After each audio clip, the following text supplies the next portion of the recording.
Boa noite a todos, sejam muito bem-vindos.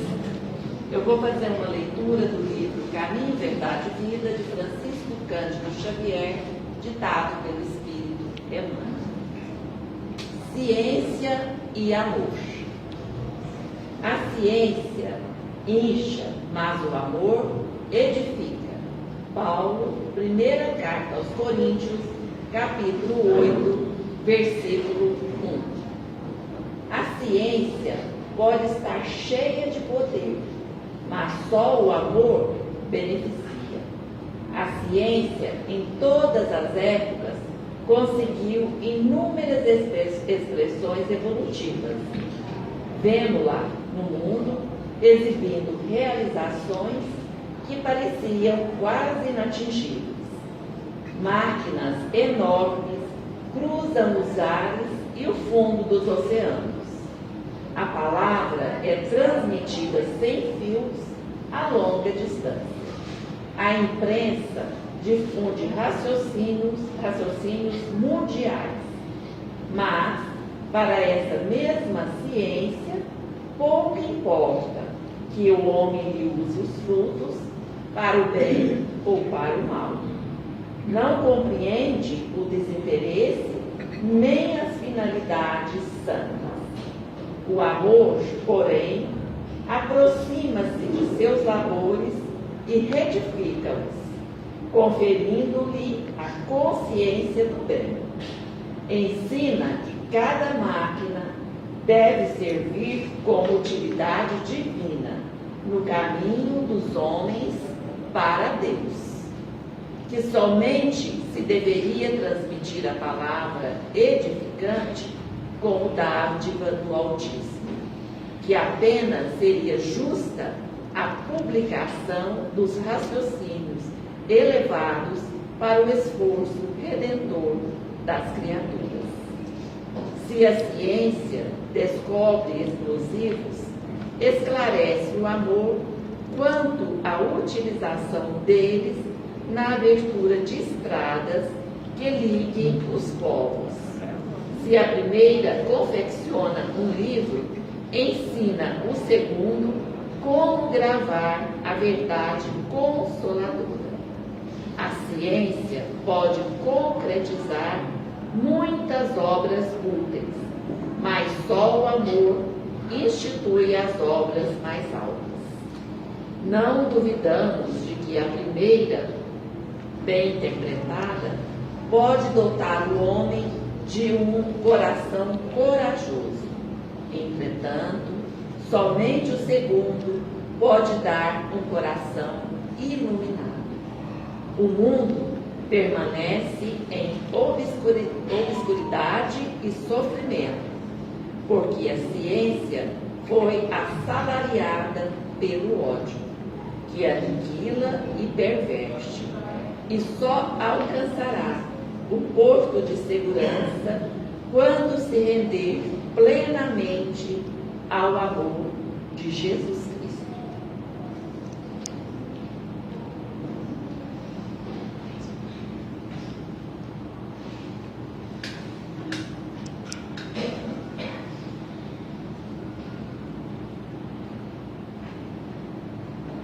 Deus, Pai Todo-Poderoso, derrama bênção de amor, bênção de paz sobre nós, sobre esse ambiente.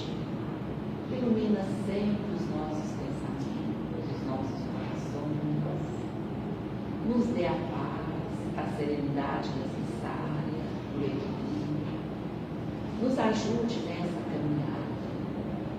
Temos a certeza que Jesus está sempre conosco, nos momentos bons, mas principalmente nos momentos difíceis. Temos a certeza também que podemos sempre contar com os nossos protetores, com os benfeitores espirituais. E nessa noite, nós estamos aqui, na sua casa, Pai, pedindo o seu amparo, pedindo a sua proteção, pedindo aos benfeitores espirituais, ao mentor espiritual dessa casa, que esteja conosco durante todos os trabalhos. Pedimos a esses benfeitores amigos que iluminem o seu rondon para que a sua mensagem possa chegar até nós com bastante amor e bastante sabedoria. E com a presença de Jesus, com o amparo da espiritualidade amiga e benfeitora, nós estamos iniciando os trabalhos da noite de hoje. E que assim seja.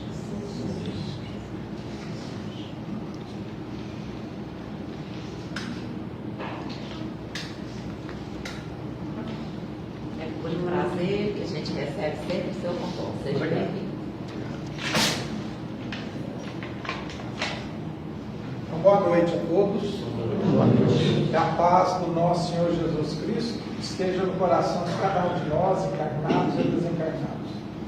O tema que iremos abordar essa noite é sobre a família nos dias atuais.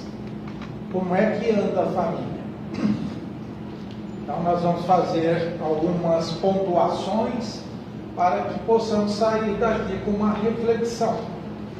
E todos nós sabemos, principalmente através dos benfeitores espirituais, que a imensa maioria das famílias constituídas no planeta Terra são reencontros de almas.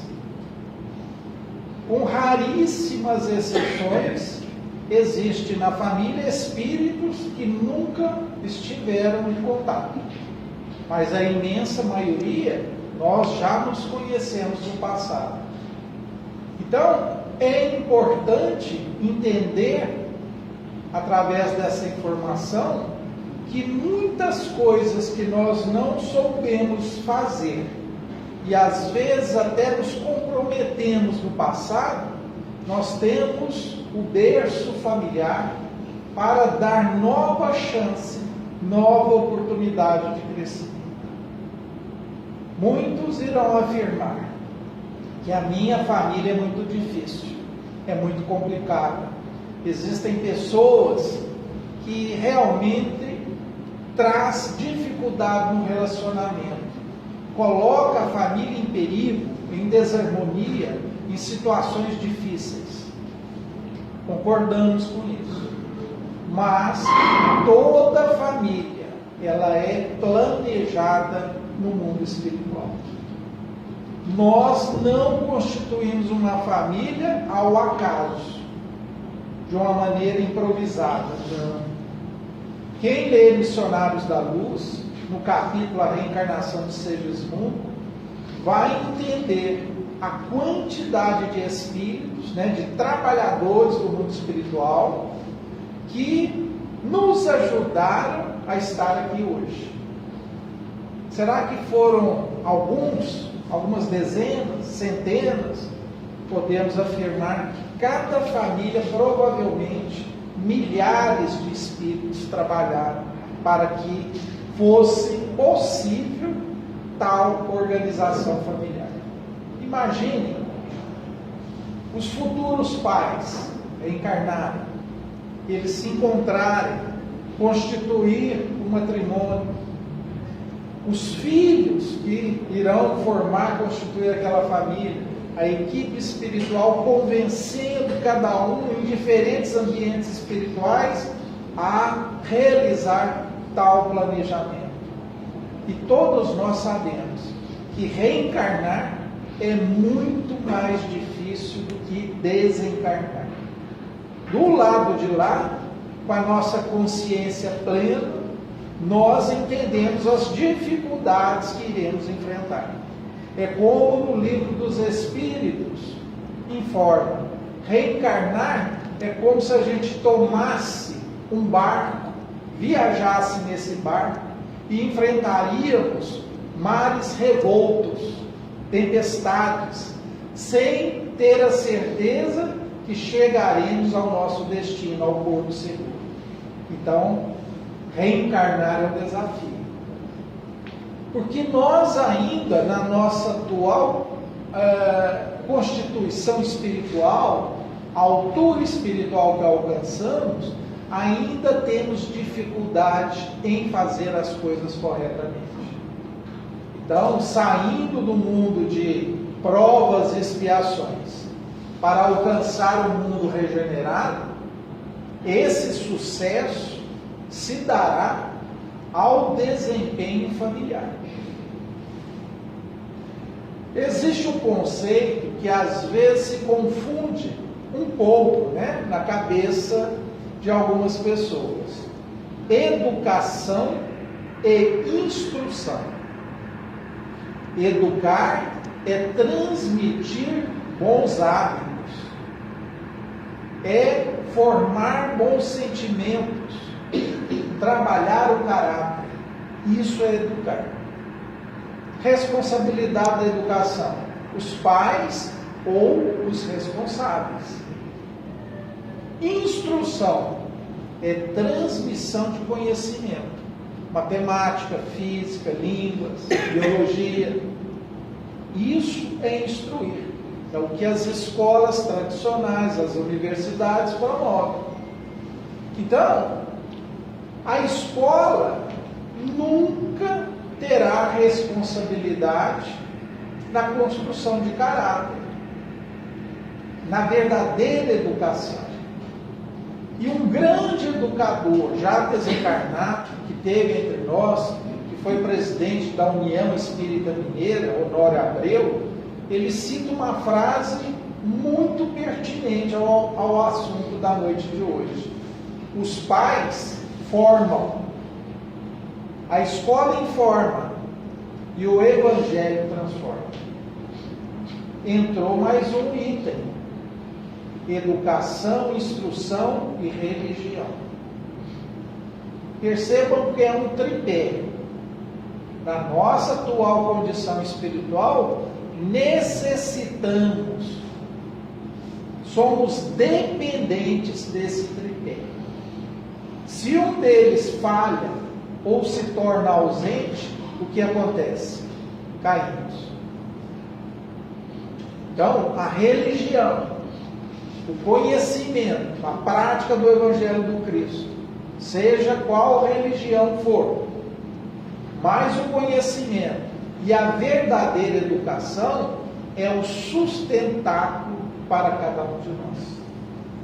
Então, todo pai, toda mãe, todo jovem que planeja um dia constituir família, tem que ter esse entendimento. Infelizmente, na sociedade, conhecemos pessoas que dizem o seguinte: eu vou deixar meu filho completar 18, 20 anos para ele escolher a religião dele. Totalmente errado.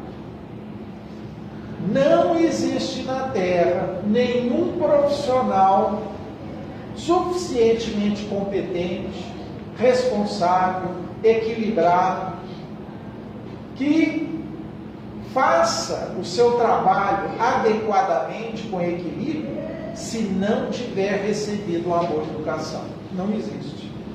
Então não adianta títulos, especializações, mestrado, doutorado, pós-doutorado, se a educação não fizer parte do alicerce dessa pessoa. E a educação, ela começa quando? Se a gente está pensando em ter filhos, na gravidez. Primeiro dia de vida, que é na concepção, o espermatozoide juntou-se, fecundou o óvulo, ali formou o ovo zigoto. Já tem um espírito vinculado, já está em formação do seu corpo físico. E o espírito, nessa circunstância, capta, participa de todas as situações ao seu derredor. Então, uma emoção perturbadora da mãe, um desequilíbrio no lar, uma agressão, tudo isso o ser em formação é capaz de captar. Hoje, em algumas casas espíritas, existe a evangelização em gestante. E é interessante um exemplo que uma evangelizadora deu, dizendo que durante a gestação ela ensinou uma música para a futura mãe. E ela aprendeu essa música. Depois ela deu à luz, né, os cuidados, né, a dependência de ficar mais no lar, ela perdeu o contato com a casa espírita. E ela disse que retornou uns 2 anos depois, 2 anos e pouco, com a criança já bem desenvolvida. E ela contou que na hora que ela cantou essa música, que ela aprendeu a evangelização para a criança parecia que já conhecia a música. Ou seja, ela captou já o ensinamento. E evangelizar é participar. Nenhum pai, nenhuma mãe vai evangelizar bem o seu filho, vai orientar o seu filho, se antes ele não estiver evangelizado. Transmitir a educação, além de exigir o conhecimento, a boa vontade, nós devemos entender que é uma avenida de mão dupla. Nenhum pai, nenhuma mãe sabe tudo. Nenhum terá um desempenho 100%.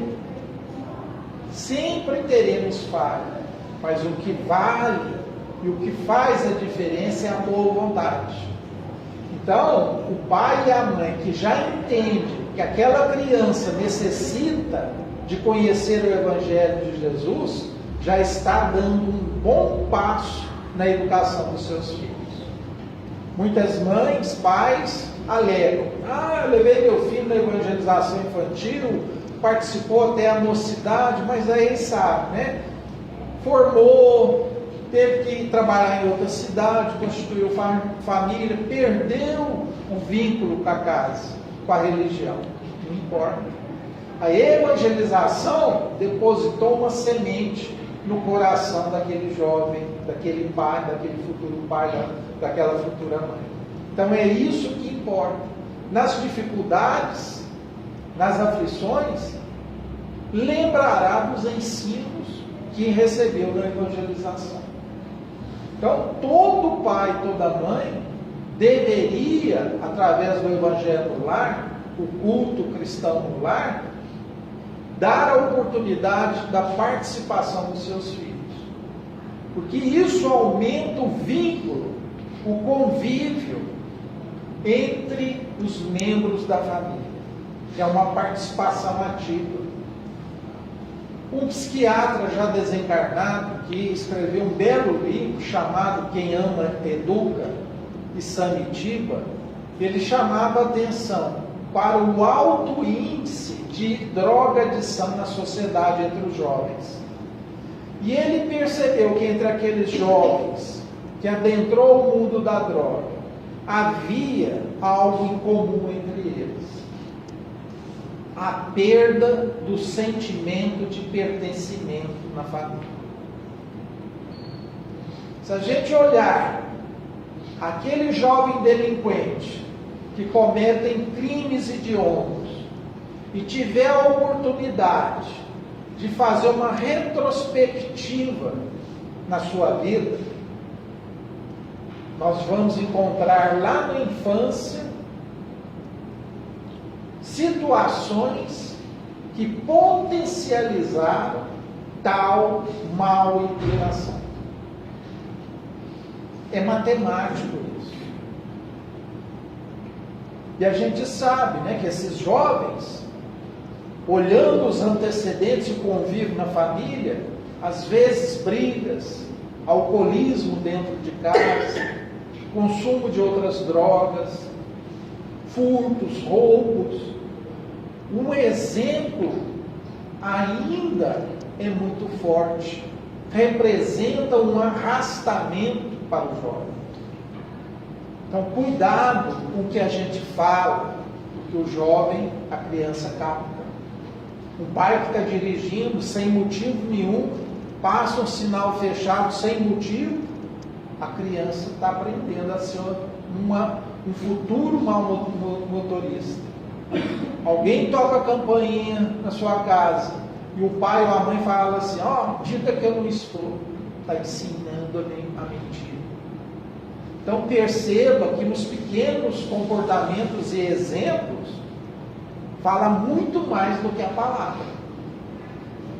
Então ensinar os jovens é uma obrigação, tarefa intransferível dos pais ou dos responsáveis.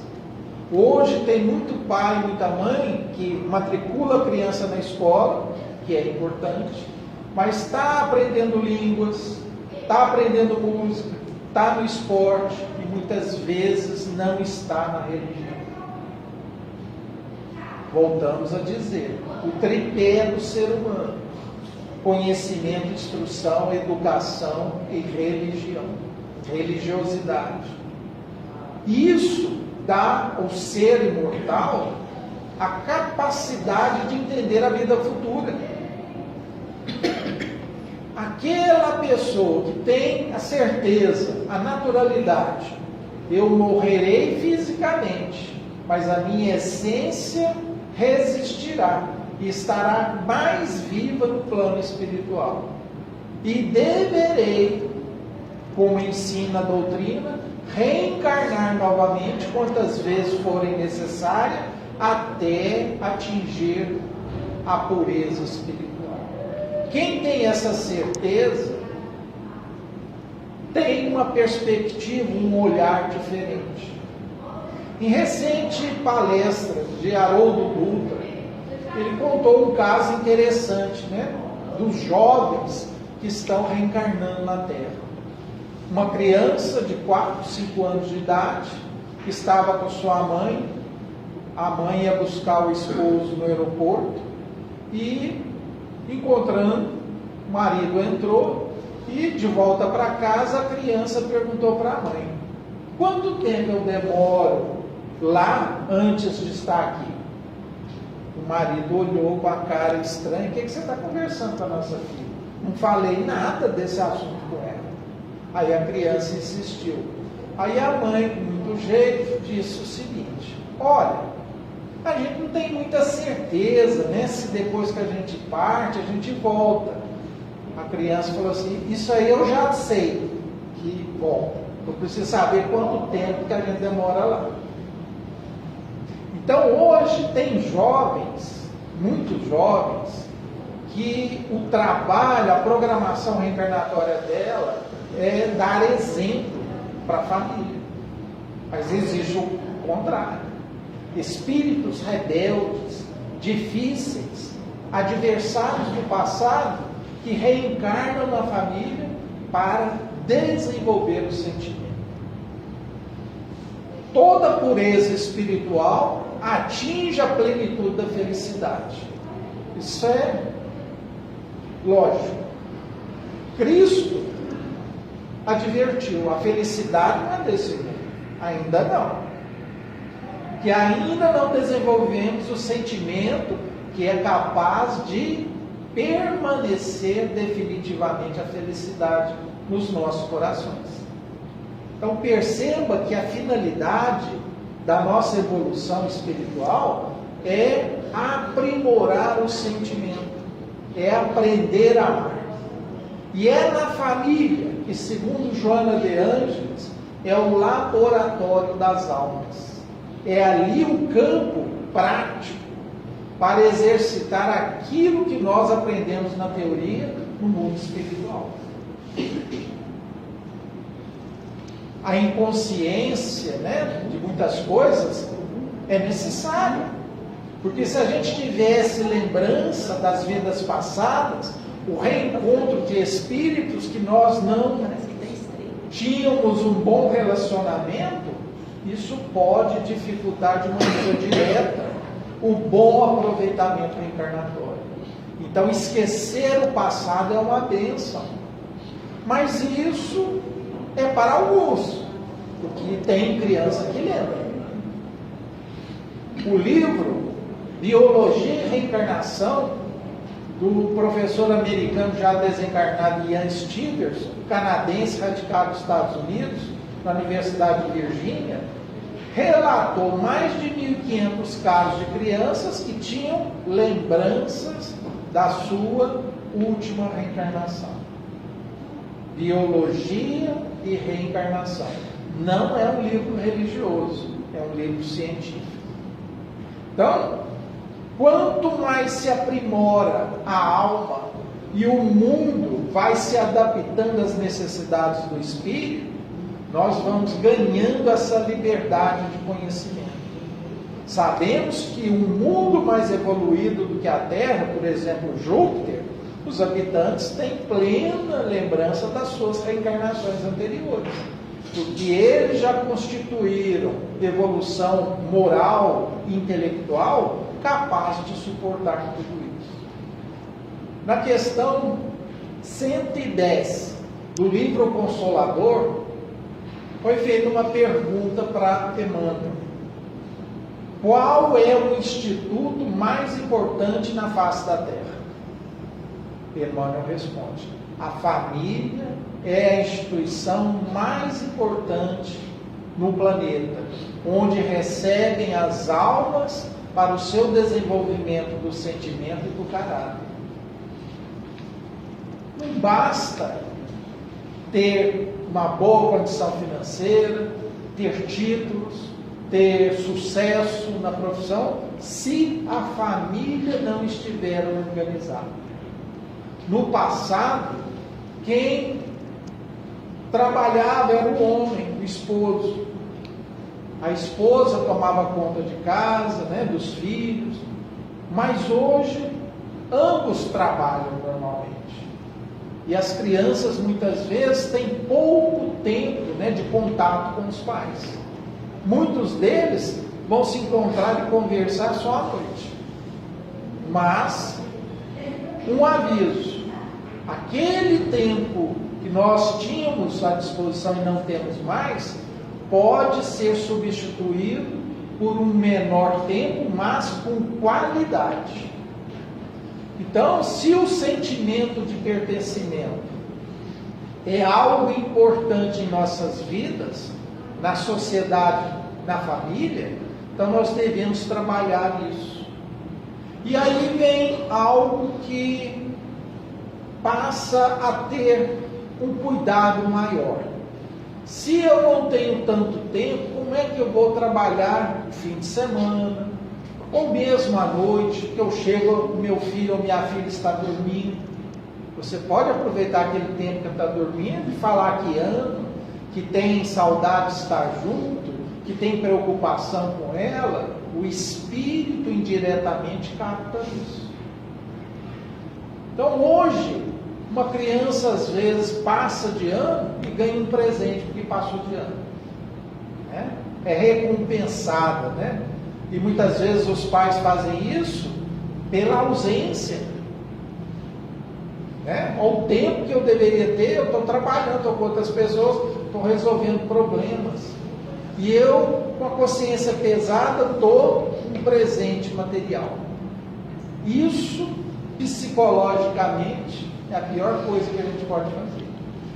Porque isso instiga a trocar valores. Aquilo que deveria ser mais valorizado, que é o sentimento, passa um objeto a ocupar esse espaço. Então isso também é um método para ensinar corrupção, segundo a psicologia.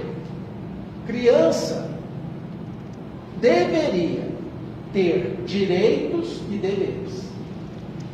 Toda criança, de acordo com a idade, responsabilidades dentro do lar, como os adultos também possuem. Então hoje a gente percebe que os pais poupam muito o dever da criança dentro do lar. Ela passa a ter só direitos, incentivando a tirania. Então uma criança, de acordo com a sua idade, tem que ajudar nos afazeres de casa. Isso é obrigação. Os pais têm que dar o conforto, a escola, a vestimenta, cuidar da saúde, mas a criança tem que participar desse lucro. Porque do contrário, a psicologia afirma: se você quer ter um delinquente dentro de casa, dê tudo o que ele pede. Alguns pais, equivocadamente, vão lembrar do seu passado. Nossa, eu tive dificuldade na minha infância, tive que trabalhar cedo, ajudar os meus pais, tive até dificuldade em ter um calçado, uma roupa. Ah, eu não quero que meus filhos passem por isso, não. Eu vou dar tudo que eu queria na época para eles. Grande engano. Todo crescimento moral e intelectual depende de privações. As frustrações são algo positivo, pedagógico em nossas vidas. Uma criança que só ouve sim, ela está fadada a ter problemas. O não também é pedagógico. Então, o pai que age dessa maneira, pensando na vida difícil que teve, ele estará criando filhos moralmente fracos. Existe aquela frase, né, que resume muito bem isso. Pais que passaram dificuldade, tiveram tempos difíceis, né, fazem que as crianças tenham tempos fáceis. Pessoas que têm tempos fáceis farão tempos difíceis. É um ciclo.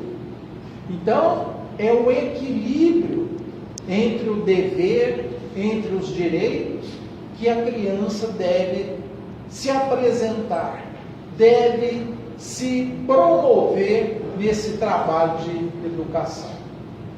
Então, hoje, muitos pais se preocupam, né, em ter uma boa formação do seu filho. Ótimo.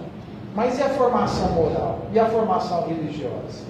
Na pergunta 582 do Livro dos Espíritos, Kardec indaga: é uma missão a paternidade? Os Espíritos respondem: é mais do que uma missão, é um dever. Porque todo erro cometido na educação que ocasionar sofrimento ao educando, aquele tutelado, isso representará aos pais um sofrimento muito maior do plano espiritual. Existem dois momentos, alegria e tristeza na terra. Mas nem a alegria terrena, nem a tristeza terrena superam a alegria e a tristeza no mundo espiritual. Segundo os Espíritos, a alegria é multiplicada do lado de lá. Quando o nosso comportamento, as nossas escolhas forem corretas. Mas quando nós nos equivocamos, lesamos a lei divina, falhamos nas nossas responsabilidades, a nossa consciência nos torna uma pessoa muito triste do lado de lá. Não precisa de nenhum juiz apontar para nós. Você errou nisso, naquilo, aquilo. A consciência de cada um, depois de vencido o período de perturbação, expande. Nós saberemos exatamente o que falhamos.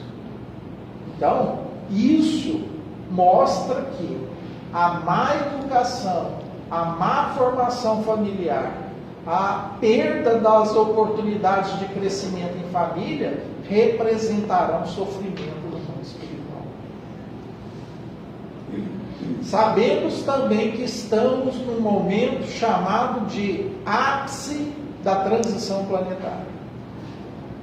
Todo aquele que tiver um mau desempenho em se aprimorar espiritualmente, intelectualmente, moralmente, terá dificuldade em continuar na Terra regenerada.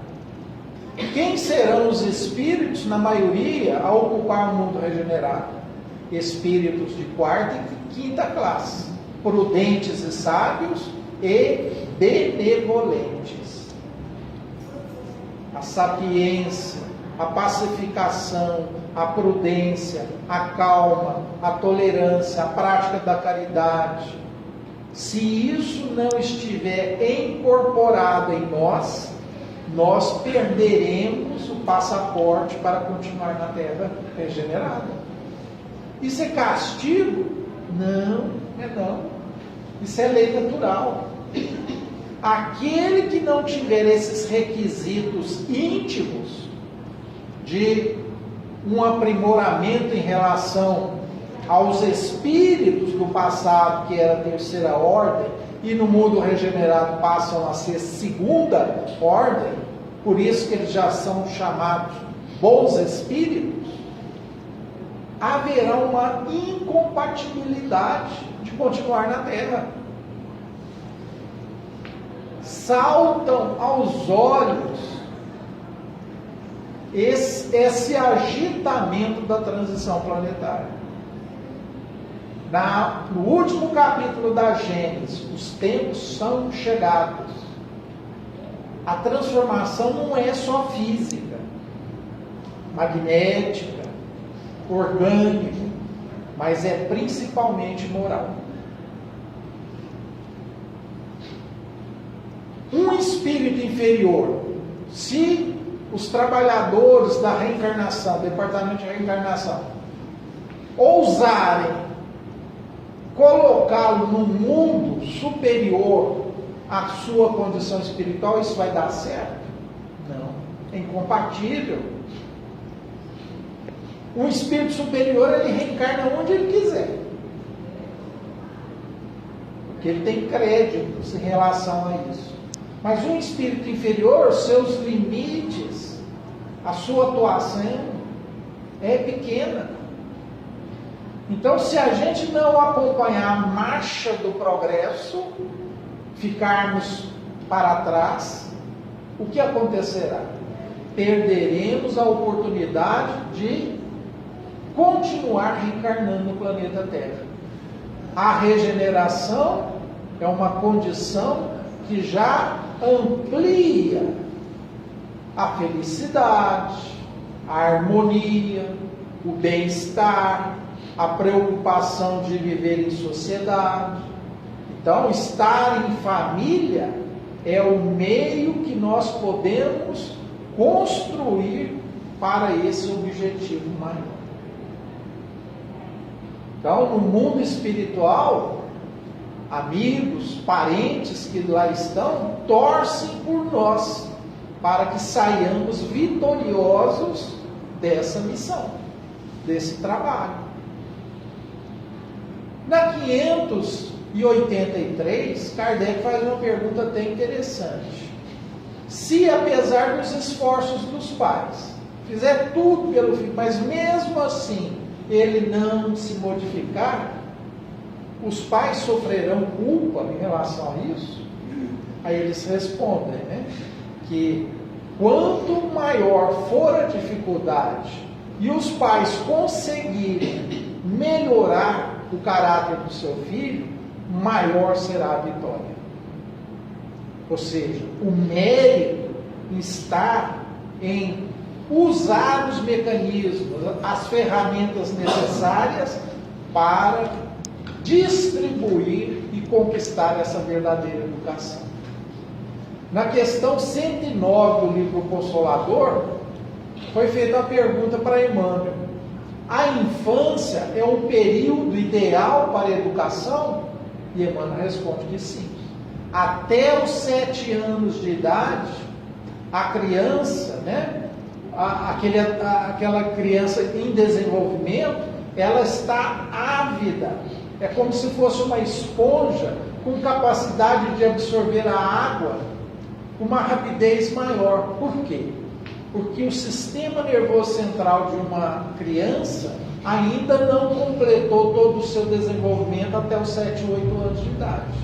Existem as formações de neurônios, sinapses, que ainda não se consolidaram. Então o espírito é como se ele estivesse meio que em 2 lugares, no mundo espiritual e no mundo físico. É como se a criança até essa idade fosse uma argila mole, que a gente ainda é capaz de dar forma ao seu caráter. Então é nesse momento que os olhos dos pais devem trabalhar com rigor. Porque o pai ou a mãe que fala, lá em casa eu criei meus filhos todos iguais, já errou na educação. Não é por aí. Cada espírito tem uma identidade própria. Pode ser gêmeos idênticos, vai ter uma identidade às vezes oposta ao outro. Então os pais têm que reconhecer as tendências negativas, as tendências positivas, aquilo que é positivo incentivar, né? Aquilo que é negativo trabalhar. Existem muitas crianças que são agitadas, que são mais grosseiras, que são mais individualistas, egoístas, que são mais agressivas. Os pais têm que reconhecer isso. Não é muito tempo, né? Na minha infância, juventude, eu nunca vi uma notícia e nunca presenciei um aluno agredir um professor. Hoje, perdeu-se a rédea, perdeu a direção. Então, de onde que vem tanta agressividade? Onde o lar tem falhado em controlar essa má inclinação da agressividade? Então, uma pergunta, né? Que hoje se tornou algo corriqueiro. Toda escola, ela não vai dar esses verdadeiros conselhos que os pais devem ministrar. Ela vai preocupar só com a instrução. Então, estar ao lado das crianças, conversar, entender como é que está o seu dia, a sua ansiedade, os seus medos, trocar o presente por um abraço. A criança, emocionalmente, psicologicamente, ela agradece e ela fica muito mais satisfeita com o sentimento dos pais e a presença deles do que com o presente físico. Então, estar com esse desafio de educar os jovens, as crianças, é algo que a gente tem que preocupar no dia a dia. Dificuldades todos terão, mas nós podemos muito bem amenizar essas dificuldades. Então, a preocupação religiosa, implantar o evangelho no lar, colocar lá água fluidificada, né? Ajuda espiritual, tudo isso colabora com a educação. Aquele que tem boa vontade, que tem boa intenção, que tem a compreensão desse trabalho, certamente é muito ajudado pela equipe espiritual. Então, a influência espiritual negativa se instalará com maior intensidade e domínio naqueles que são imprevidentes, que está longe das leis divinas, aquele que tem o predomínio da matéria sobre o espírito, aquele que não desenvolve bons hábitos, aquele que não cultiva o equilíbrio emocional e psíquico. Então, hoje é uma equação matemática. Se a gente foge desses princípios que são diretrizes, fortes diretrizes em nossas vidas, nós cairemos em desequilíbrio. O aproveitamento em família ficará aquém das nossas possibilidades. E no mundo espiritual, não pediremos, imploraremos nova oportunidade. E qual será essa nova oportunidade? Será com as mesmas facilidades que tivemos na anterior? Ou às vezes nós vamos ter que passar por sacrifícios? Então, existem situações dentro do planejamento reencarnatório que as pessoas reencarnam para servir, renunciam à própria vida. Outros vêm para ser servidos. Uma criança que reencarna com uma doença congênita grave, que não vai andar, que não vai falar, vai ficar totalmente dependendo do cuidado dos pais. Veio para ser servida, expiando. e a oportunidade de servir dos pais. Então percebam que em matéria de aprendizado é núcleo. Os pais estão aprendendo e aquela criança também irá aprender através da pedagogia mais dura, que é a expiação. Então, entre a dor e o amor é muito mais benéfico, é muito mais importante, tranquilo, sereno em desenvolver o nosso potencial. Mas a dor, ela causa muito transtorno. Ela exige mais resignação. E muitas vezes não significa que passando pela dor nós vamos aprender. O Evangelho segundo o Espiritismo ensina 2 tipos de comportamento: o bem sofrer e o mal sofrer. O bem sofrer é acompanhado da resignação e o mal sofrer da revolta. Ou seja, a matéria chega, mas o aluno cruza os braços, não quer aprender aquela matéria. Então a família é isso, é desafio, né? E essa frase, né, retrata muito isso. Nós estamos na família certa. Nós estamos no lugar certo com as pessoas certas. É dentro da nossa família que eu tenho toda a matéria a ser desenvolvida, a ser aprendida. Então, se a gente quer ter um futuro aqui mesmo encarnados e fora do corpo físico, com a consciência tranquila, a família tem que ser a principal preocupação da humanidade. As maiores quedas e sofrimentos têm a ver diretamente com a família. As maiores alegrias e orgulhos também. Então isso vai ditar para que lado nós vamos nos sentir de acordo com o nosso comportamento, com as nossas escolhas. Ok? Que a paz, o amor de Jesus esteja no coração de cada um de nós. Que assim seja. Aproveitar essa reencarnação e essa família que temos, né? Uma oportunidade.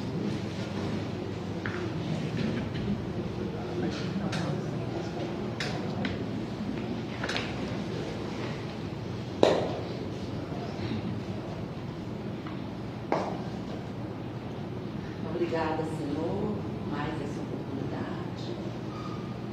essa oportunidade de aprendizado.